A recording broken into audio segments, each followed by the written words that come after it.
Audio Jungle.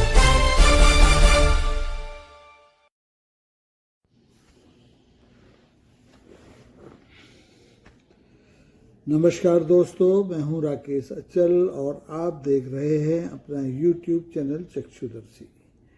आपसे अनुरोध है कि अगर पहली बार इस चैनल पर आए हैं तो इसे सब्सक्राइब कर लीजिए, नोटिफिकेशन का बटन ऑन कर लीजिए और अगर मेंबर बनना चाहें तो मेंबरशिप खुली है, मेंबरशिप भी ले लीजिए।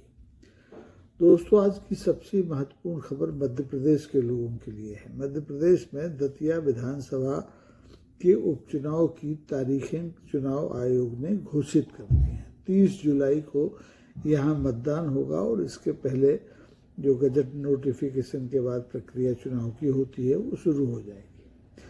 दोस्तों, ये चुनाव बड़ी विचित्र परिस्थितियों में हो रहा है क्योंकि दतिया विधानसभा के इस चुनाव क्षेत्र से 2023 में कांग्रेस के राजेंद्र भारती, मध्य प्रदेश के पूर्व गृह मंत्री और भारतीय जनता पार्टी के कद्दावर नेता डॉक्टर नरोत्तम मिश्रा को पराजित करके विधायक बने थे। लेकिन 2.5 साल बाद ही उन्हें एक बैंक में हुए कथित घोटाले के मामले में 2 साल से अधिक की सज़ा मिली, तो उनकी जो सदस्यता थी विधानसभा की वो चुनाव आयोग ने तत्काल प्रभाव से समाप्त कर दी और इस दतिया विधानसभा को सीट को खाली घोषित कर दिया। जो इस क्षेत्र के विधायक थे राजेंद्र भारती, वो पहले चुनाव आयोग में याचिका लेकर गए, वहाँ उनको खारिज कर दिया गया। उसके बाद वो अदालत में गए हुए हैं और अदालत में उनकी जो याचिका है अभी विचाराधीन है, उस पर कोई फैसला नहीं आया है। लेकिन केंद्रीय चुनाव आयोग ने अपने कानूनों का पालन करते हुए इस सीट पर उपचुनाव की घोषणा कर दी है, क्योंकि किसी भी विधानसभा क्षेत्र को 6 महीने से ज़्यादा रिक्त नहीं रखा जा सकता। ठीक है, केंद्रीय चुनाव आयोग ने अपना काम किया है और वैसे भी केंद्रीय चुनाव आयोग अदालत के फैसलों का इंतजार नहीं करता।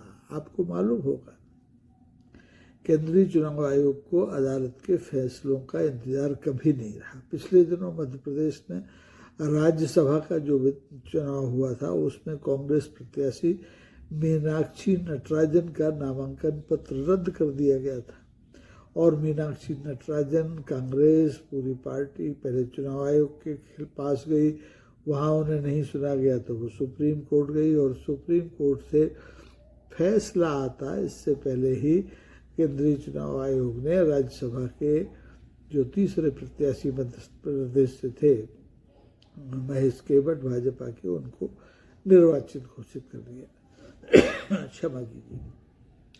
तो केंद्रीय चुनाव आयोग अदालतों के फैसलों का इंतजार कभी नहीं करता। ऐसा नहीं है, पहले करता था, लेकिन चूंकि इन दोनों ही मामलों में अदालत ने कोई स्थगन आदेश नहीं दिया था और इन दोनों ही मामलों को अति आवश्यक नहीं समझा, इसलिए तारीख पर तारीख, तारीख पर तारीख, तारीख पर तारीख का जो सिलसिला है वो अदालतों में चलता रहा और इसका फ़ायदा केंद्रीय चुनाव आयोग ने सत्तारूढ़ दल के प्रत्याशियों को दिया। अब दतिया विधानसभा चुनाव जो उपचुनाव होने हैं वो तो साफ दिखाई दे रहा है कि यहाँ से भारतीय जनता पार्टी दोबारा से डॉक्टर नरोत्तम मिश्रा को अपना प्रत्याशी बनाएगी, जिसे कि दतिया की जनता पहले ही खारिज कर चुकी है, 2023 के चुनाव में ही खारिज कर चुकी है। ये डॉक्टर नरोत्तम मिश्रा वही भाजपा नेता हैं जिनके खिलाफ केंद्रीय चुनाव आयोग ने पेड न्यूज़ के एक मामले में इन्हें अयोग्य घोषित कर दिया था और उसके बाद doctor Narottam Mishra supreme court गए। सुप्रीम कोर्ट में आज तक उनके पेड न्यूज़ के मामले का फैसला नहीं आया है, सुरक्षित पड़ा हुआ है, जबकि इस बीच में डॉक्टर नरोत्तम मिश्रा विधानसभा के 2 से ज़्यादा चुनाव लड़ चुके हैं, विधायक रह चुके हैं, मंत्री रह चुके हैं और तीसरा चुनाव 2023 में हार भी चुके हैं। तो अब ये चुनाव एक औपचारिकता मात्र है, क्योंकि सब जानते हैं कि डॉक्टर नरोत्तम मिश्रा को जीतना है इस चुनाव में। यानी 2023 का जो जनादेश था उसे 2026 में भारतीय जनता पार्टी, उसका सिस्टम, उसकी मशीनरी मिल करके पलट देना चाहती है। और ये सत्तारूढ़ दल के लिए कोई कठिन काम नहीं है।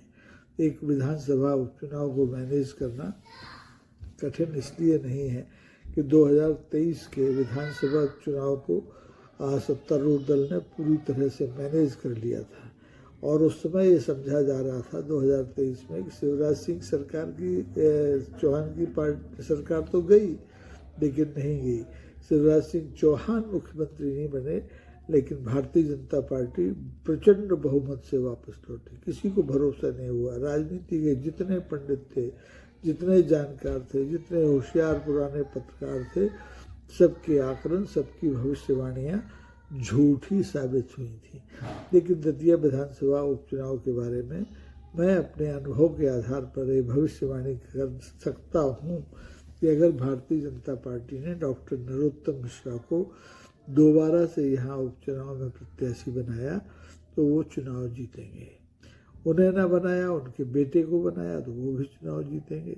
मैं तो कहता हूँ अगर नरोत्तम मिश्रा की पत्नी को भी यहाँ से चुनाव लड़ा दिया जाएगा चुनाव में तो वो भी चुनाव जीतेंगे, क्योंकि पिछले 2.5 साल में बिना विधानसभा के, बिना विधायक रहे डॉक्टर नरोत्तम मिश्रा बहुत बुरे दिनों से गुजरे हैं। और उन्होंने यहाँ पर दोबारा से अपनी जड़ें जमाने के लिए दतिया में बहुत मेहनत की है।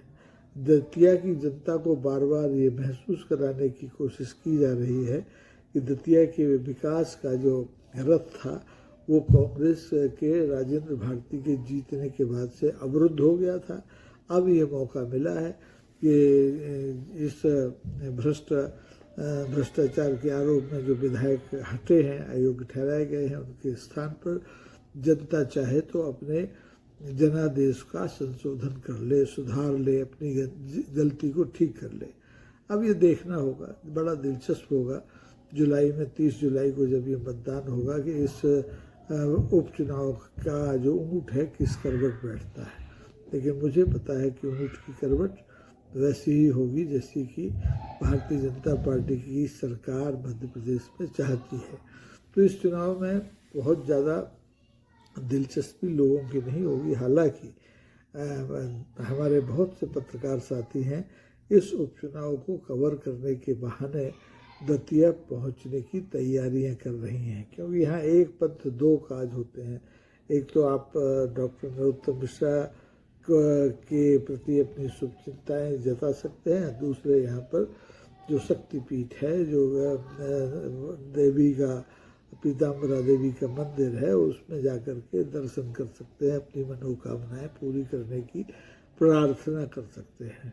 ये प्रार्थना डॉक्टर नरोत्तम मिश्रा तो बार बार करते रहे हैं और अभी भी वो लगे हुए हैं। उन्होंने इस पराजय के बाद, 2023 की पराजय के बाद, अपने गृह नगर डबरा में एक बहुत बड़ा शनि मंदिर बनवाया और नवग्रह मंदिर बनवाया, क्षमा कीजिए, और उसे शनि के आराधक दाती महाराज से उसकी पूजा पाठ कराई और जप तप कराया।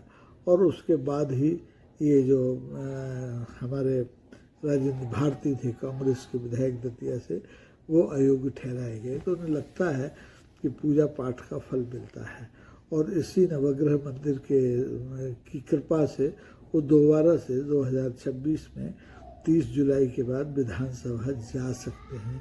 अब अगर डॉक्टर नरोत्तम मिश्रा विधानसभा पहुंचेंगे तो स्वाभाविक है कि वो मंत्री भी बनेंगे और हो सकता है उनका कोई गणित चल जाए तो जिस तरह से डॉक्टर मोहन यादव मुख्यमंत्री बने हैं वो उस पद के लिए भी कहीं से जुगाड़ बैठा लें। तो देखना महत्वपूर्ण होगा, रोचक रहेगा। अब हमारे यहाँ कहते हैं कि मुंह दूर के थापड़। अब दिन कितने बचे हैं? 30 जुलाई में बहुत ज़्यादा दिन नहीं बचे हैं, तो आप भी इस पर नज़र रखिए, मैं भी नज़र रखूँगा। और आप इस उपचुनाव को लेकर के क्या सोचते हैं, आइए कमेंट बॉक्स में और ज़रूर अपनी राय से हमें अवगत कराइए। धन्यवाद। जय हिंद। नमस्कार।